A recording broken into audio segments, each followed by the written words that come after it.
My parents let my cousin sleep in my bed after I was hospitalized, so I took the deed, sold the house, and left them with nothing. I'm a 25-year-old guy, and I've always been the invisible one in my own family.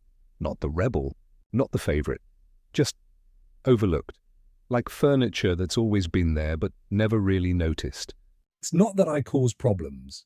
I got good grades, never got into trouble, kept to myself. But no matter how quiet I was, it was like I didn't exist at all, especially when Liam was around.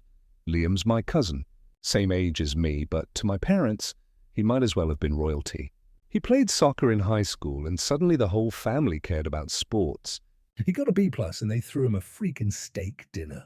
Meanwhile, I brought home straight A's for 4 years and got a cool keep it up without even looking up from the TV. My mum used to tell people Liam was like a son to her. And she'd say it while I was sitting right there. Birthdays? They'd remember his weeks in advance. Mine? One time I got a half-eaten cake from the fridge and a card with my name misspelled. When I graduated college, they couldn't come because Liam had a community event. He was volunteering 1 day a month for something. They made it seem like that was the bigger achievement. I swallowed a lot over the years. Every ignored text, every missed call, every "will come next time," when there was never a next time. I kept telling myself maybe things would change when I got older. When I got a good job, maybe they'd finally see me. I was wrong. Because nothing, absolutely nothing, prepared me for what they did when I got hospitalized. It happened on a Tuesday. I was walking home from work, dizzy, exhausted, and running on fumes. I hadn't eaten much that day, just coffee and maybe a granola bar, and I'd been pulling overtime for weeks. The stress, the pressure, the loneliness, it all just caught up. I remember crossing the street and then everything went black. Next thing I knew, I was waking up in a hospital bed with wires on my chest and a dull ache in my skull. The nurse said I collapsed from a combination of dehydration, fatigue, and stress-induced syncope. Basically, my body just gave out. I stayed there for a full week. You'd think something like that would shake a family up a bit. You'd think parents would rush to see their son, right? Mine didn't come until day 3. Apparently, they were busy moving Liam into his new dorm. My mom called it a big milestone for the family, as if my collapse wasn't one. When they finally did show up, they brought Liam's leftover takeout and stayed for maybe 20 minutes. My dad mostly scrolled on his phone. My mom kept going on about how emotional the college send-off was. I just laid there, nodding, staring at the ceiling, wondering why it still surprised me. After they left, I didn't hear from them again for 2 days. No texts, no calls. Meals came and went. I spent hours alone with my thoughts and the steady beeping of machines. Then one of my friends texted me, just a casual, "Hey, saw your cousin heading into your place." Everything okay? At first, I thought they meant someone else. But then I opened my phone, checked Liam's latest Instagram post, and there it was, my bedroom. My desk, my pillows. My freaking hoodie on the chair behind him like a prop. That's when I realized he was literally Living in my room while I lay in a hospital bed. They discharged me a day earlier than expected. I was still lightheaded, still aching in my joints. but I couldn't stand the sterile walls or the silence anymore. I called a rideshare and dragged myself home, expecting maybe An apology? a warm bed? At the very least, my space waiting for me. Instead, I walked into a stranger's room. Liam was in my bed, half covered in my comforter, shirtless, eating chips like it was his dorm lounge. My shelves were emptied. My poster's gone. The framed picture of me and my grandfather that used to sit on my nightstand, missing. Replaced by some Bluetooth speaker blasting his Spotify playlist, I just stood there in the doorway, frozen. What the hell is going on? He didn't even flinch. Just looked up and said, "Oh, hey, man." Didn't know you'd be back so soon. I stormed into the kitchen, heart pounding, and found my mom casually folding laundry like it was any other day. Why is Liam in my room? She didn't even look up. He needed a place to crash for a few weeks. Your room was the only free one, I blinked. That's my room. You're barely home, she said flatly. It's not a big deal. Stop overreacting, my dad chimed in from the living room. Don't be selfish. He's family. Selfish. I went back to my room, or what used to be my room, and started looking for my stuff. My clothes were crammed into 2 garbage bags in the garage. My books were boxed up next to lawn chairs. I opened my drawer and found it empty. My laptop? Oh, I borrowed that, Liam said, tapping the keyboard. Didn't think you'd mind. I didn't say a word. My hands were shaking too hard. I walked into the bathroom, locked the door, and just sat on the cold tile floor. I stared at my reflection in the mirror for what felt like hours, heart racing, jaw clenched, Tears crawling up, but refusing to fall. I wasn't going to fight for space anymore. I was going to take everything. My grandfather died when I was 16. He was the only one who ever saw me. Really saw me. Quiet as he was, he never forgot my birthday, never missed a single school play, and always told me, "You don't have to be loud to matter." The year before he passed, he made a quiet decision, one that barely rippled through the family at the time. He left me the house, not in theory. Not in a letter. In a notarized deed, signed and legal, with my full name on it. I remember the day he handed it to me in a manila envelope. "Keep it safe," he said. "They won't like it when it matters." At the time, I didn't understand what he meant. And when he passed, my parents didn't put up a fight. They said I was too young for that kind of responsibility and just kept living here like nothing changed. I was a kid. I didn't push it. I just put the envelope in my lockbox and let them take the lead. But now? Now that document burned in my pocket like a lit fuse. They always treated me like a guest, like a burden, like Liam was the real son and I was just extra. But this was my house, legally, quietly, fully, and maybe it was finally time they remembered that. That night, I waited until everyone was asleep and pulled the envelope from my lockbox. The paper was still crisp, my name still bold. No expiration. No loophole. I Googled real estate lawyers, opened a private browser, and started making calls the next morning. I began pulling bank records, tax documents, utilities, quietly, systematically. Nobody noticed because nobody ever really looks at me, but I was done being invisible. They wanted to treat me like a guest. Fine, let's see how they like being tenants. I started small. First, I packed away my camera gear, a few hard drives, the childhood photo albums my mum always forgot existed, quietly loaded them into boxes and drove them to my friend Marcus's place across town. No one noticed. Liam was too busy turning my old room into a man cave, and my parents, too wrapped up in their golden boys transition phase, to ask why my closet was half empty. Then I cancelled the utilities, just the ones in my name. Internet, water, garbage pickup. I figured they'd chalk it up to billing issues. They did.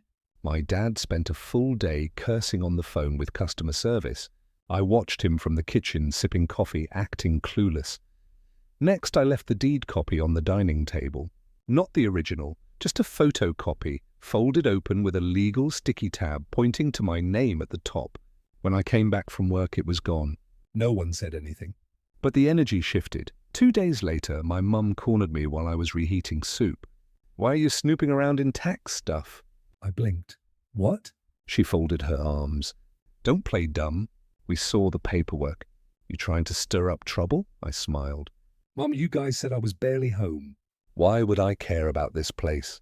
She narrowed her eyes. My dad glared at me over the rim of his glass. Liam just grinned like he was untouchable. They had no idea. My lawyer helped me list the house through a private sale portal, off-market, but cash buyer-friendly. I didn't need a for sale sign. I just needed the right documents, which I already had. The paperwork was airtight. While they argued over whether the power company was scamming them, I was signing early offers. The house was listed before they even noticed. Their name wasn't on the paperwork. Liam found the listing 4 days later. I came home from work to find him pacing the kitchen. Red in the face, phone in hand. He didn't even look up when I walked in, just shoved the screen toward me like it was a police badge. "What the hell is this?" he snapped. "You're selling the house?" I didn't flinch. I took a slow sip from my water bottle and said, "Yep, you can't do that." Dad said this place was going to be mine someday. I almost laughed. Cool story. Want to see the part where Grandpa said it was mine today? I pulled the original deed from my bag and laid it on the counter like a royal flush. His eyes scanned the signature, the notary seal, the dates, and that's when it hit him. This wasn't a bluff. His smirk vanished. His jaw tightened. He looked like a balloon someone forgot to tie shut. But the worst part wasn't what he said next. It was what I learned next. Liam had dropped out of college. That dorm move-in? That was a cover. He never lasted 2 weeks. He flunked his first term, packed up, and came back home. My parents told him he could reset here, that he could take over slowly, like some kind of reverse inheritance. They figured I'd move out eventually, get married, disappear. They never said it to my face, but they'd already written me off. My mother even helped Liam rearrange my room. And when I checked the garage later that night, I found my childhood trophies, debate medals, Spelling bee ribbons, the plaque Grandpa gave me when I graduated, in the trash bin. That wasn't just disrespect. That was war. I wasn't just selling the house. I was selling it fast. It all blew up over dinner. I sat down with them one last time, hoping, maybe stupidly, that they'd at least acknowledge the truth. but before I could say a word, my dad slammed his fork down and growled, "You've always been petty, but this?" This is betrayal. My mom was already crying. Not quiet, dignified tears. Full-on sobbing, shoulders shaking, mascara running. "You're ruining the family," she wailed. All over a piece of paper. How could you do this to us? Liam sat across from me, arms crossed, leaning back like he was watching a courtroom drama unfold. No remorse. No apology. Just this smug little half-smile that made my skin crawl. They called me greedy, cold, unforgiving. My dad shouted something about loyalty. My mom asked what she ever did to deserve a son like me, and for a split second, I broke. I went up to my room, or what was left of it, and just sat there, thinking, wondering if maybe they were right. if maybe this whole thing had gone too far. I never wanted to be the villain. I didn't want to destroy anyone. I just wanted respect, acknowledgement, a fraction of the care they gave Liam on autopilot. That night, I didn't sleep in the house. Couldn't. I grabbed my bag, drove out to an empty grocery store parking lot, and curled up in the back seat of my car. It was cold. My neck cramped. My phone buzzed non-stop. Texts from my aunts, uncles, cousins, All siding with my parents. "You're breaking their hearts. Family is more important than..." Pride. You're acting out. I started to wonder if I was the problem. Then I opened Instagram. Liam had posted a picture from my room, my bed, my bookshelf, feet up, drink in hand, captioned, "Claimed it." That was it. Every doubt I had burned to ash. The post was the final straw. Liam sat on my bed, holding a champagne flute like he'd just won the Super Bowl. His arm draped over the backrest, legs crossed, shoes on the comforter I picked out when I was 17. And the caption? Finally claiming what I deserve. Home the hashtags, the emojis, the way he tagged my mom and dad, but not me. It wasn't just arrogance. It was a message. One meant to humiliate, meant to say, "You lost, I didn't comment, didn't call." I just took a screenshot, attached it to an email, and sent it to my lawyer with the subject line, "Let's sign." An hour later, I was sitting in a quiet office, pen in hand, as my lawyer walked me through the final terms. Cash buyer. No contingencies. Fast close. The investor didn't care who lived there, just wanted a clean deed and a short timeline. I signed every page without blinking. Then I went home, printed the formal 14-day notice to vacate, and slid 3 copies under every bedroom door. My name was on each one, typed in bold at the bottom with a small legal footnote they probably wouldn't bother reading until it was too late. Liam didn't even come out of his room. My mom read hers at the kitchen table, face pale. My dad muttered something under his breath, but neither of them said a word to me. The silence was louder than any argument we'd ever had. I packed up the last of my stuff that night, drove to Marcus's again, watched the lights from the house through my rearview mirror. Like I was seeing it for the first time. They had no idea what was coming, but they were about to find out. I invited them to dinner, told my mom I wanted to make peace. Told my dad I wanted to talk like adults. Told Liam through clenched teeth that I'd be civil. I cooked their favorites. Set the table. Even lit a stupid candle in the middle like it was Thanksgiving instead of what it really was, a funeral for their entitlement. They ate like everything was normal. My dad asked if I'd come to my senses. My mom kept eyeing me like I was still her little boy. Liam joked about turning my room into a streaming setup. I let them talk. Then just as dessert hit the table, I slid a thick envelope across the wood, right between the mashed potatoes and the wine glasses. Nobody reached for it at first. So I cleared my throat and said, "You have 14 days to vacate. The sale is finalized." At first, silence. Then my dad exploded. You're out of your damn mind. You think you can just sell our house out from under us? Liam jumped in, shoving his chair back. "This is fraud." I'll get a lawyer. You can't just... I cut him off, calm, cold. It's all legal, all final. My mum's face went ghost white. Her hands trembled as she picked up the papers. "You wouldn't. You can't." This is your home too, I stood. Was. And you made sure I never felt that. She started sobbing, real gut-wrenching cries that bounced off the walls. "What have you done?" she whispered, collapsing into her chair, clutching the documents like they were ashes. My dad kept shouting, but I didn't hear the words anymore. Liam paced behind him, fists clenched, eyes darting. I walked out, didn't look back, just heard my mother's voice cracking behind me over and over again. "What have you done?" 2 weeks later, the trucks rolled in at 9 a.m. sharp. Bright yellow movers fanned out across the lawn with clipboard checklists and heavy boots. A locksmith van pulled up behind them, and before anyone inside could stop it, he was drilling into the front door, swapping locks while my parents stood frozen in the doorway, half-dressed and wild-eyed. Neighbors watched from porches and behind curtains. Some of them waved. A few just stared. One old man even muttered, "About time," before turning back to his paper. My dad tried to block the movers, yelling about illegal eviction and family betrayal. My mum followed them around the house, sobbing and clutching old picture frames. No one listened. They didn't have to. The deed and sale were binding. The sheriff never even needed to be called. And Liam?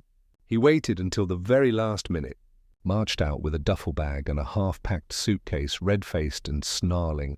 "You'll regret this," he spat. "You think this makes you powerful?" "You're just a bitter loser."